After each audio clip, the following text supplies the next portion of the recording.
Hola, soy Ricardo Barleta. Hoy vamos a ver la clase de excavaciones en túnel y este trabajo fue hecho con el ingeniero Roberto Flores.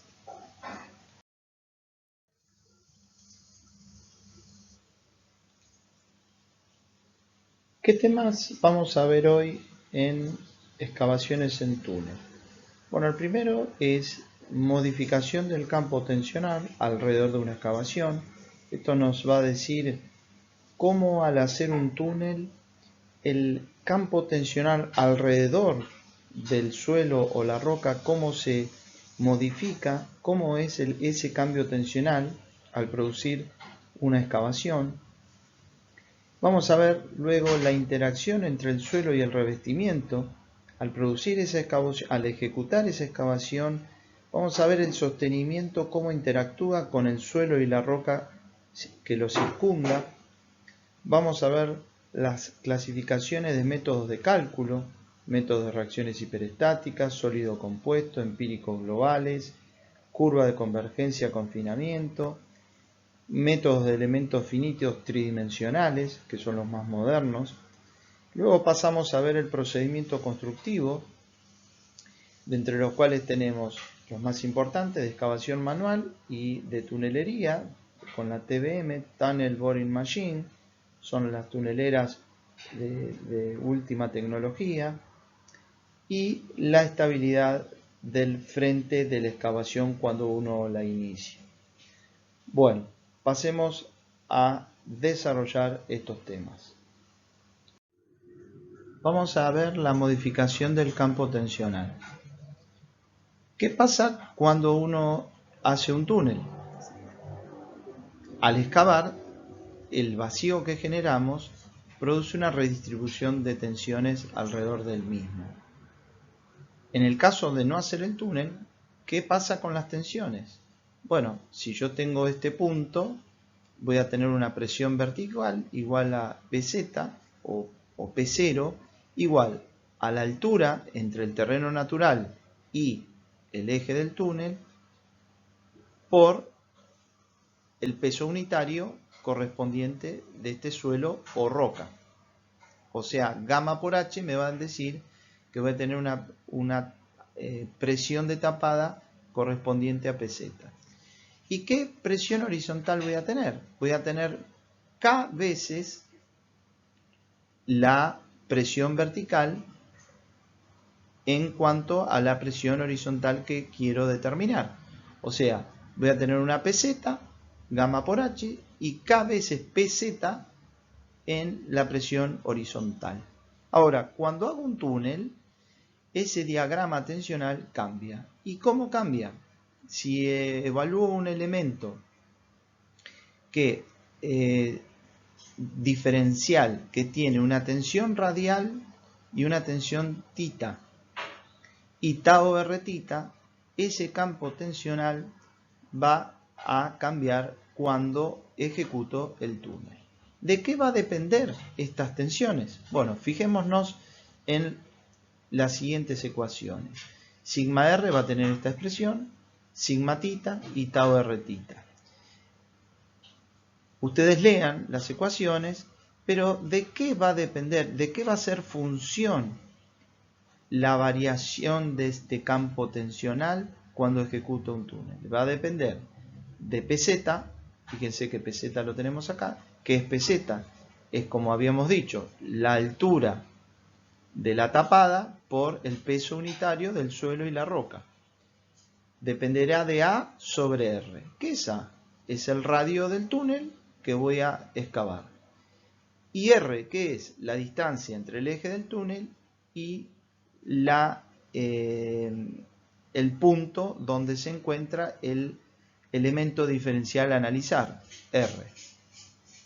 ¿Qué es K? Como habíamos dicho, K es la relación entre la presión horizontal y la presión vertical. O sea, relaciona lo que tiene de presión horizontal con la vertical, y acá está puesto como N, pero K es esa relación entre las tensiones horizontales y verticales. ¿Y qué es tita? Tita es el ángulo entre la vertical y ese elemento diferencial que estamos analizando a una determinada distancia R del eje del túnel. ¿Qué pasa si de acuerdo a las condiciones que uno imponga, por ejemplo en los bordes de la excavación, uno le va a obtener un sigma R igual a 0, un tau R tita igual a 0, porque ¿qué le estoy diciendo? Que R es igual a A. Fíjense qué pasa si R es igual a A en todas estas ecuaciones. Se va a anular la tensión radial, o sea la tensión en este sentido, se va a anular el tau R tita, pero sí vamos a tener una tensión tangencial en este punto, en esta perpendicular al radio, o sea, si tomamos este radio va a ser en esta dirección, perpendicular a ese radio, y va a tener esta expresión.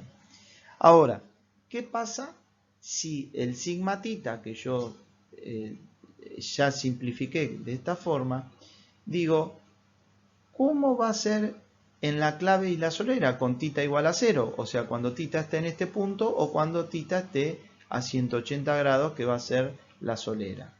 Ahí va a valer pz por 3 veces k menos 1. Se simplifica en la clave y la solera con esta expresión. ¿Y cómo se simplifican los hastiales? Con phi igual a 90, con pz por 3 menos k. Bueno, vamos a ver las curvas de iguales tensiones principales y las trayectorias de las tensiones principales.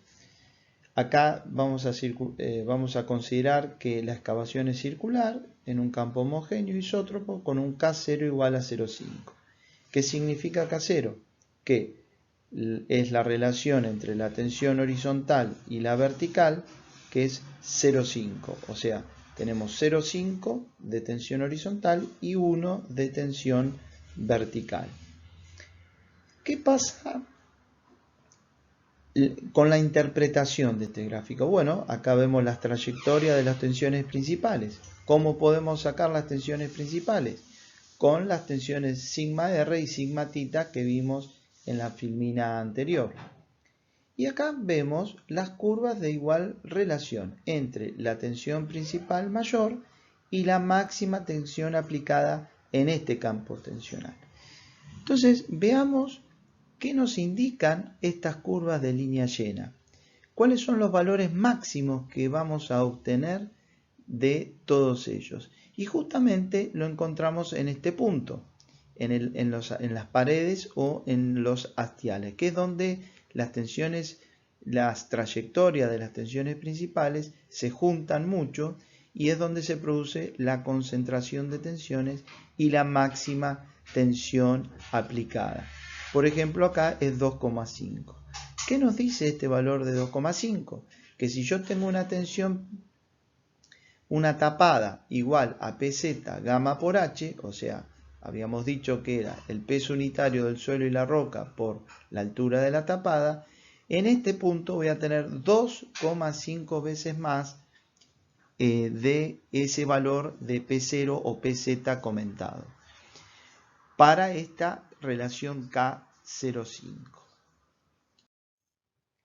Bueno, veamos acá la influencia de la relación de las tensiones principales en el macizo con K igual a 1 a la izquierda, o sea que acá tenemos que la relación K entre las tensiones horizontales y verticales es 1, y K05, como la filmina anterior, la que vemos a la derecha.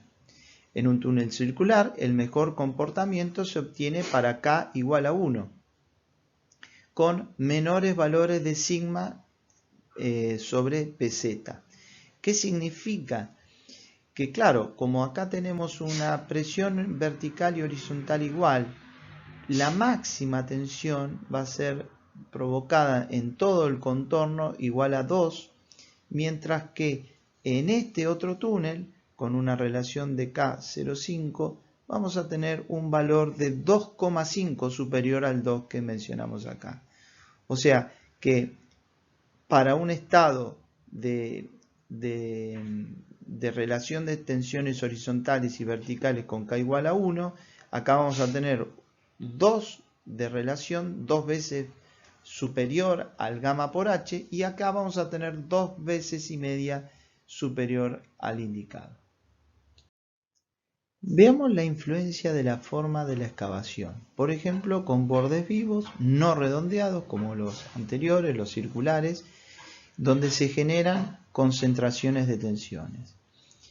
Para un K igual a 1, o sea la relación entre la tensión horizontal y vertical en este caso son iguales, acá tenemos concentraciones de tensiones mayores a 8, o sea que vamos a obtener 8 veces más del gamma por h en este punto. Entonces este es un sector crítico.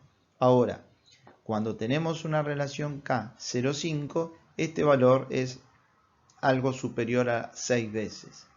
En este sector igual sigue habiendo concentración de tensiones, pero menor a la anterior.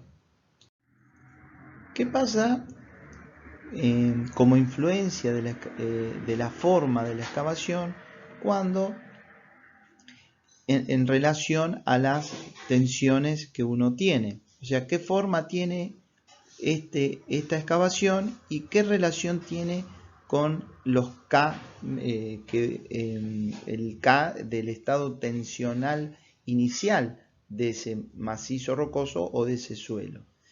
Se dice que la mejor distribución de tensiones se logra con relaciones de semiejes semejantes igual a la relación de las tensiones iniciales K. O sea, nos está diciendo que si este valor es 0,5, como lo vemos en la figura, o 0,5 acá, la relación entre los semiejes, o sea, este valor es la mitad de este, o este valor es la mitad de este, vamos a obtener menores concentraciones de tensiones.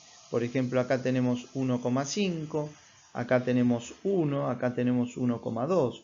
O sea que vamos a tener menores a los que vimos anteriormente, que llegaban hasta 8, 6, 2,5. Y eso es algo positivo.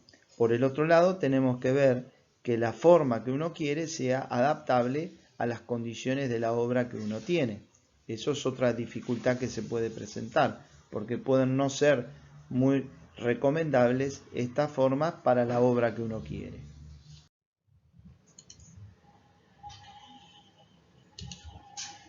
Bueno, ahora vamos a ver la incidencia que tiene el hacer un túnel en cuanto a la modificación del campo tensional.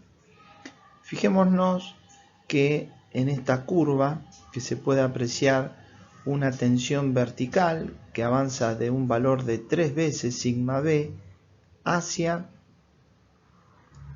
un valor casi asintótico, donde en 3 veces A, siendo A el radio del túnel, este efecto se empieza a anular, o sea, termina siendo sigma b igual a 1, o sea, igual a pz. ¿Qué es pz?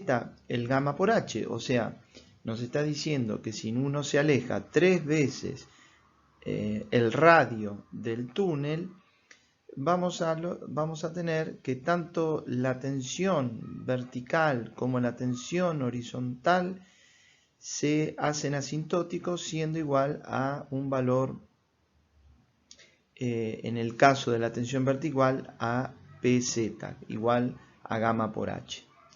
Acá tenemos en el caso de las tensiones en la clave.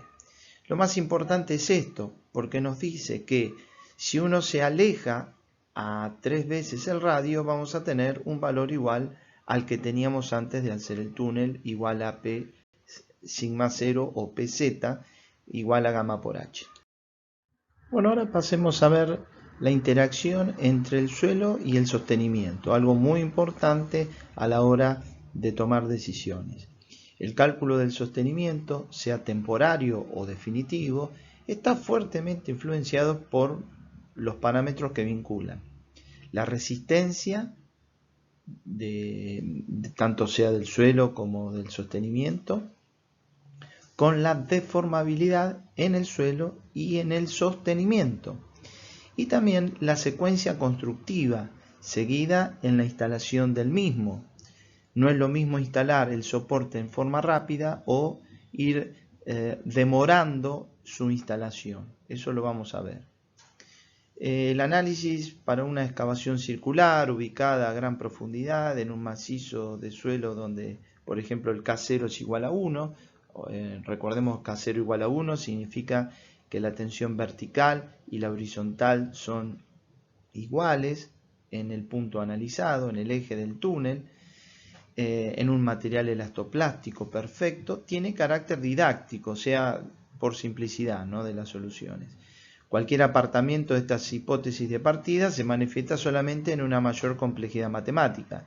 Por ejemplo, si uno cambia el K0 ya no es 1, 0,5, o por ejemplo, tener un material que ya no es ni elástico ni plástico, sino tiene una función distinta a analizar, podría ser más complejo la solución.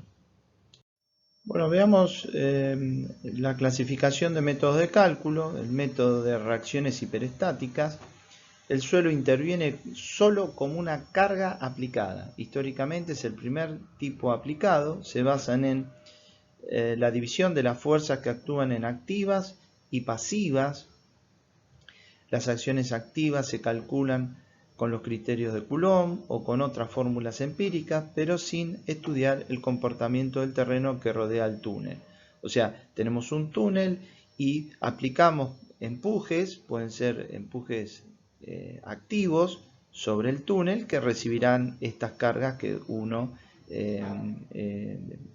lo podemos ver acá en el diagrama de fuerzas actuantes, ¿no? Acá no hay interacción entre el suelo y la estructura, solamente tenemos cargas aplicadas arriba, a los costados y en la solera, y el túnel tendrá que absorber con la estructura estas cargas, igual en este otro diagrama. A lo largo de la superficie de contacto entre el túnel y el revestimiento, la deformación del terreno es proporcional al empuje pasivo. Claro, si tenemos un empuje pasivo que va a reaccionar sobre el túnel, eso va a depender de esa deformación. Bueno, acá tenemos el método del sólido compuesto, tiene en cuenta el comportamiento del sólido, revestimiento terreno adyacente, o sea, tenemos el sólido y el suelo circundante, que se lo divide en mallas con condiciones de borde. El método de los elementos finitos puede ser este ejemplo, pueden considerarse comportamientos anelásticos, anisotropías de los mismos materiales, discontinuidades presentes. En origen no consideraba el efecto constructivo y se aplica la carga en un solo paso, todo sin etapas. Puede simularse también el efecto constructivo. Bueno, después tenemos los métodos empíricos globales. Son de frecuente aplicación en macizos rocosos para la definición de un sostenimiento primario, y dada la complejidad que se generan en medios en los cuales existen discontinuidades, anisotropías, heterogeneidades, influencia de estado tensional, etc., como vamos a ver en estos parámetros, están todos asociados a una gran dispersión en los parámetros de aplicación, por lo cual se desarrollan estos métodos empíricos globales, que se basan en comparar a través de sistemas de clasificación el comportamiento de los sostenimientos en distintos macizos desarrollando leyes empíricas. O sea, a través del conocimiento de las variables se define un valor y este valor indica qué tipo de sostenimiento es el recomendable. Entre estos métodos se destaca el de clasificación de macizo rocoso Q. Es un índice de calidad del túnel desarrollado por Barton en el Instituto Geotécnico Noruego. Este define un valor, un índice Q, como el producto de tres cocientes, que lo vemos aquí, ya lo hemos visto en la clase de clasificación de macizos rocosos, y este valor Q nos va a indicar luego el tipo de sostenimiento a aplicar. Repasando la clasificación del macizo rocoso Q, vemos que depende de estos parámetros. El RQD es el índice de calidad de roca, que define el porcentaje de testigos mayores a 10 centímetros que se obtienen en relación a la recuperación de la carrera recuperada. Esto se hace en perforaciones. El JN depende del número de familias de continuidades, el JR depende de la rugosidad y el A de la alteración, donde cada uno de estos parámetros se las califica según esta tabla. Nosotros hemos dado una clase de clasificación de macizos rocosos que pueden verse con mayor detalle estos valores. El JA depende del grado de alteración de las discontinuidades, el W del contenido de agua y el SRF depende del estado general del macizo en casos en relación con su estado tensional. Podemos acá ver todos los parámetros a adoptar. Una vez definido todos estos valores, se obtiene el valor de Q. El método se define además una dimensión equivalente D y un factor ESRF. El D es la máxima dimensión que se abre sin sostenimiento, o sea, es la luz del túnel o la longitud de avance, y ESR es un cociente que hace las veces de un factor de seguridad, con valores distintos en función de la importancia de la obra. Factores de 3 a 5 para obras en minas temporarias y factores de 0,8, o sea, agrandan el valor del diámetro equivalente para estaciones nucleares, estaciones de trenes o de actividades públicas, ¿no es cierto? Bueno, entonces sobre la base de los parámetros Q y diámetro equivalente se obtiene la recomendación para el sostenimiento temporario, como ya habíamos visto, entrando con el valor de Q y con el valor del diámetro equivalente podemos determinar el tipo de zona. Por ejemplo, si estamos en una zona 5, venimos acá y podemos determinar el espesor de hormigón proyectado y la cantidad de anclajes. Los métodos empíricos globales nos permiten también la adopción de curvas de resistencia intrínseca para un macizo rocoso, también para roca intacta y discontinuidades. Del tipo de la figura mostrada, por ejemplo esta, podemos ver una curva lineal, una recta y una curva de este tipo. Y analizar la interacción entre el macizo rocoso y el revestimiento con la teoría de un medio continuo. Los métodos empíricos globales en general, si se dispone de datos, se complementan con verificaciones de caída de bloques a partir del análisis estadístico y de las discontinuidades presentes y la resistencia que imponen los esquemas de soporte. Por ejemplo, si medimos las discontinuidades, podemos ubicarlas, y la ubicación nos permite dibujar un diagrama en 3D con la colocación de anclajes, de manera tal de absorber la caída de este bloque con estos anclajes que están puestos en azul y verificar de esta forma si los anclajes que hemos adoptado son adecuados. Bueno, ahora pasemos al método de curva convergencia-confinamiento. Es una evaluación del efecto del frente de la excavación mediante un modelo plano. Su fundamento conceptual puede ser complementado por resoluciones numéricas más complejas como método de elementos finitos, donde ahí sí se puede considerar la anisotropía, heterogeneidad, comportamiento anelástico. El avance de la excavación implica una liberación de las tensiones en el borde, lo que genera la necesidad de una redistribución de tensiones de las mismas.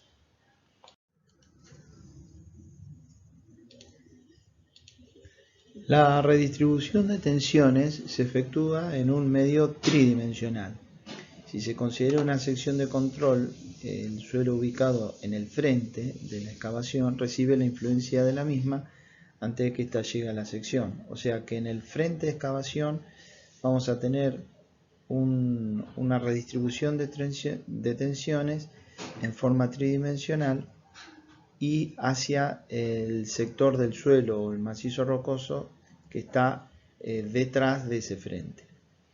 El método de convergencia-confinamiento permite evaluar a partir de un modelo plano de deformaciones lo que ocurre en el material del frente de la excavación. Se basa en el trazado denominada curva característica del macizo rocoso que vamos a pasar a ver. Bueno, veamos aquí que a medida que progresa el frente de la excavación se producen deformaciones que modifican el estado tensional original. Por ejemplo, tenemos el túnel, la excavación del túnel ya realizada, el frente de avance y en este esquema podemos ver las deformaciones que ya se han estabilizado, acá empiezan a disminuir, pero existen una determinada cantidad de deformación que se produce desde el frente hacia el suelo que todavía no se ha excavado. ¿A qué se debe esto? A que el estado de distribución de tensiones no solamente se hace en forma bidimensional, sino en forma tridimensional hacia el frente, por lo cual este aumento de tensiones en el frente provoca un estado de deformación previo a que se excave ese mismo frente. Las deformaciones se inician en forma previa a la llegada del frente y continúan después de su paso, es decir, se produce un cambio tensional en forma previa a la llegada del frente. Distintos autores han informado la curva de deformación en función de la posición del frente de la excavación. Podemos ver acá la excavación, el frente del túnel, y en esa posición justo del frente del túnel vemos que a un radio hacia adelante, donde todavía no se ha excavado, se produce una determinada deformación previa a su excavación. Posteriormente la deformación sigue hasta alcanzar el 100% de la formación total, hasta 2 veces el radio. Luego se estabiliza y no se producen más deformaciones. Estos distintos autores han informado la curva de deformación en función de la posición del frente de la excavación. Se ha coincidido que al llegar el frente a una sección en esta posición ya se ha producido el 30% de la deformación final. O sea, si esta es la deformación final, tenemos un 30% cuando se excava en el frente. Como consecuencia, parte de la curva que era resistida por el suelo que se excava pasa a transmitirse por el material del frente. O sea, al excavar en este sector, las tensiones no solamente se desvían por los laterales, o sea, por los laterales de la excavación, sino también se desvían por el frente de la excavación. Si se tuviera en estado elástico, al llegar al frente a una sección, el 30% de la carga que se transmitía es derivada al frente y los laterales, por lo que no llegará un sostenimiento que se coloque a posterior. O sea que esta deformación que se produce no llegará al sostenimiento porque ya se produjo un 30% de la misma. En lecturas realizadas durante la construcción de distintas líneas de subterráneo en la ciudad de Buenos Aires, se llevaron a cabo mediciones de asentamientos de la clave. En todos los casos, la tendencia fue similar a la mostrada en los gráficos anteriores. El gráfico de arriba corresponde a la prolongación de la línea A. Vemos que se produce ese descenso, esa deformación antes de la llegada del frente, y el de la izquierda en la prolongación de la línea D, de igual forma, ¿no? Ya se produce un descenso del orden del tercio del total que se produce en el avance del frente. Bueno, ahora podemos ver la curva de desplazamientos en función de la posición del frente, donde pueden tener dos formas. La primera, que corresponde a un túnel estable, donde tiende asintóticamente a un desplazamiento máximo, que es esta.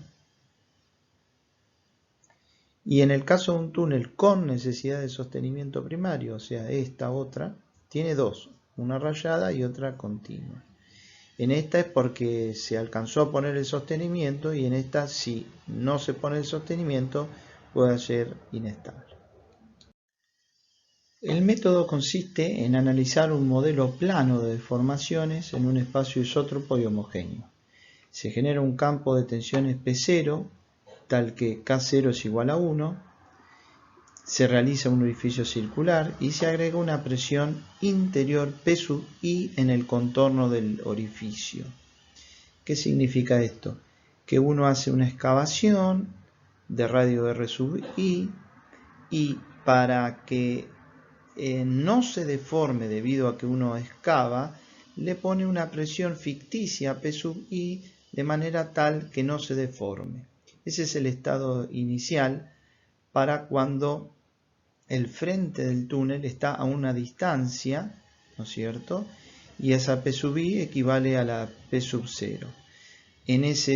Con esta condición no habrá deformación U sub I, o sea, el túnel va a permanecer con el radio RI, pero cuando pase al otro extremo, o sea que cuando se excave esto y ya hayan pasado dos veces el radio inicial, la P sub I, que antes era P sub 0, una presión ficticia, ya va a ser 0, y la deformación que vamos a tener va a ser la máxima deformación. En el medio vamos a tener circunstancias intermedias, que ahora vamos a analizarlas a través de la próxima filmina. Bueno, como dijimos, la presión P sub I es entonces una presión ficticia calculada en un estado plano de deformaciones, y representa el efecto que tiene el frente de la excavación sobre las deformaciones ante el avance de la misma. Entonces, esa P sub I la voy a poner en una ordenada que va a ser en el instante inicial, cuando yo tengo el P sub 0, o sea, el gamma por H, que es la tensión inicial que va a tener el túnel, la voy a ubicar en este punto. Ahora, ¿qué pasa? En la medida que llega al frente voy a tener deformaciones. Entonces, como voy a tener deformaciones, voy a ver que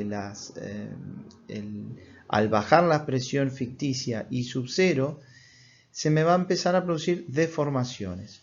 Se van a producir deformaciones en forma elástica, según una recta, como vemos, desde este punto hasta aquí.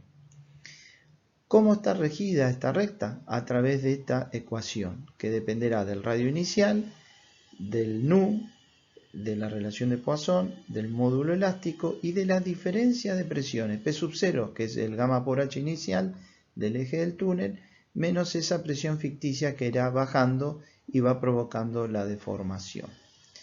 Pero ¿qué sucede? Llega un momento que se aparta del régimen elástico y empieza a plastificarse. Por lo tanto, se define un punto crítico de presión, llamada presión crítica, que depende de P sub 0, de sigma C del macizo y de K, que a su vez estos dependen de la cohesión y de la fricción del material. A partir de ese punto no sigue la recta rayada, que es la lineal que teníamos, el comportamiento lineal, sino que empezará a plastificarse. Entonces, a partir de eso, cuando las presiones P sub I son menores a la P crítica, vamos a tener un radio plástico que dependerá de estas variables ya vistas anteriormente, y que provocarán dentro ya no se aplica el radio inicial elástico, sino el radio plástico, y que por supuesto provocará un aumento de la deformación ya en forma mucho más importante que la lineal. Por lo tanto, las deformaciones van a alcanzar esta forma. El desarrollo del radio de plastificación RP, como vimos en la filmina anterior, es una función del nivel de tensiones sigma z o pz, ¿no? En relación con la resistencia, en este caso cohesión y fricción del macizo, y el nivel de tensión ficticia interior, o sea, de la P sub I que debemos ir bajando desde P0 hacia presiones inferiores, de manera tal de ir obteniendo la curva de deformación. Por lo tanto, la presión de plastificación va creciendo conforme el material aumenta el grado de confinamiento. Podemos ver acá las tensiones tangenciales, cómo evolucionan, las tensiones radiales, y más allá de una determinada distancia se hacen igual a la P0. Evidentemente hay acá otras curvas, por ejemplo, donde se marca la zona plástica, el radio plástico, y a partir de ese radio plástico encontramos la zona elástica. Bueno, en el caso en que la presión interna o ficticia aplicada en el frente de excavación se encuentre por debajo de la presión crítica, PCR, la deformación plástica tiene una componente como vemos en la siguiente ecuación. La deformación en este caso dependerá de parámetros elásticos como el módulo de deformación y el coeficiente de Poisson, y también de los de rotura de C y Φ a través del radio plástico y el C sigma Cm del macizo rocoso o del suelo. A medida que se va produciendo las deformaciones, la presión ficticia interior P sub I que aporta el frente de la excavación disminuye. O sea, que a medida que se van produciendo deformaciones por debajo de P sub 0, la P sub I va bajando y se van produciendo deformaciones. Es decir, al avanzar el frente de la excavación, como es lógico, disminuye su aporte al sostenimiento de una accesión del túnel. En la curva, el tramo recto corresponde al periodo lineal, en el que la presión P sub I es mayor que la crítica. O sea, tenemos la presión crítica acá y nosotros tenemos este tramo lineal en el cual es el régimen elástico. ¿Qué pasa si el material tiene una del macizo, tiene un módulo de deformabilidad donde es importante? Entonces, esta curva va a disminuir y por lo tanto el P sub I va a bajar porque se va a deformar menos. El trazado de la curva característica permite estimar en el punto de equilibrio, en este sector, la carga de sostenimiento teniendo como variable a la secuencia constructiva, diciendo, bueno, a qué tiempo, una vez que yo excavo el frente, coloco el soporte que me va a sostener el túnel. Si la rigidez del sostenimiento se representa por K, la presión que puede resistir el mismo en el periodo elástico es K veces la deformación dividido el radio inicial. Eso da la presión ficticia. Entonces me está dando esta curva del soporte. Y el U sub I va a ser igual a una deformación inicial después de haber hecho la excavación más la deformación del sostenimiento. O sea, la U sub S0 va a ser el tiempo que tarda en colocar el sostenimiento, y luego a partir de la colocación del sostenimiento se va a empezar a tomar carga y a deformarse el mismo. La carga de cálculo del soporte tiene fuerte dependencia con el proceso de construcción. Entonces, para presiones interiores P sub I mayores que la P crítica, la curva característica del macizo es una recta. Cuando se ingresa a la zona plastificada, debajo del P crítico, o sea PI es menor al P crítico, el método prevé la aplicación de una carga de sostenimiento mayor en la clave, o sea el techo del túnel, aumentando la carga P sub I en un valor delta PI, que ya habíamos determinado como el peso unitario por el radio plástico, o sea que esto, como al estar plastificado, va a actuar como sobrecarga delta PI a la PI de cálculo. Esto es para tomar el peso del material plastificado. Una disminución en el módulo de deformabilidad del macizo aumenta la pendiente del tramo recto de la curva característica respecto al eje P sub I. O sea que esto nos va a decir que cambia la pendiente respecto a este eje P sub I, siendo la deformación distinta. Va a aumentar la deformación a causa de la menor deformabilidad. La resistencia del suelo tiene influencia en el radio de plastificación y por lo tanto en el valor de P sub I, a partir del cual el trazado de la curva característica se hace curvo. O sea que cuando tenemos valores de P sub I menores al P crítico, se hará curva la curva característica del macizo. La colocación del sostenimiento más lejos del frente de excavación reduce la carga del mismo, pero habrá que tener en cuenta, ya que si uno la coloca en edad muy avanzada, puede producirse alguna inestabilidad en el túnel. La disminución de la rigidez del sostenimiento reduce la carga de cálculo del sostenimiento. La aplicación gradual de la carga sobre el sostenimiento al avanzar el frente de la excavación se produce tanto en la clave como en los hastiales del túnel, lo que implica el mantenimiento efectivo del confinamiento en el revestimiento.